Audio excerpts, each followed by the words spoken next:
সাল্লাল্লাহু আলাইহি ওয়াসাল্লাম একদিন মদিনার মধ্যে উমর রাদিয়াল্লাহু আনহুকে নিয়ে হাঁটছেন, সহিহ মুসলিমে আছে।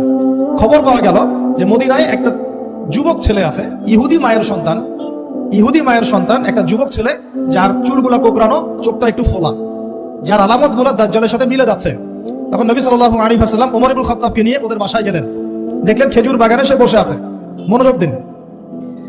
এবার নবীজি গিয়ে বললেন যে তুমি কি দেখো? সেই ছেলেটা বলছে আমি আরশ দেখি। আরশ বোঝেন? সিংহাসন। কোথায় তোমার আরশ? সেই ছেলে বলছে পানির উপরে। কোথায়? পানির উপরে। নবীজি বলছেন তুমি তো তাহলে শয়তানকে দেখো। নবীজি বলছেন তুমি কি বিশ্বাস করো যে আমি শেষ নবী? সেই ছেলে বলছে আপনি কি বিশ্বাস করেন যে আমি নবী? উমর রাদিয়াল্লাহু আনহু তরওয়ালের খাপ খোলা সারা। তিনি বললেন যে ইয়া রাসূলুল্লাহ, অনুমতি দেন, এর গর্দানটাকে নামাই দিই, বেয়াদব, আপনার সাথে বেয়াদবি করছে। তখন নবী সাল্লাল্লাহু আলাইহি ওয়াসাল্লাম বললেন দাহু ইয়া উমর, তাকে ছেড়ে দাও। যদি সে সত্যিকার অর্থেই দাজ্জাল হয়ে থাকে, তুমি উমর তাকে হত্যা করতে পারবে না। কেন হত্যা করতে পারবেন না? কারণ দাজ্জালের নিহত হওয়া লেখা আছে ঈসা আলাইহিস সালামের হাতে। কার হাতে?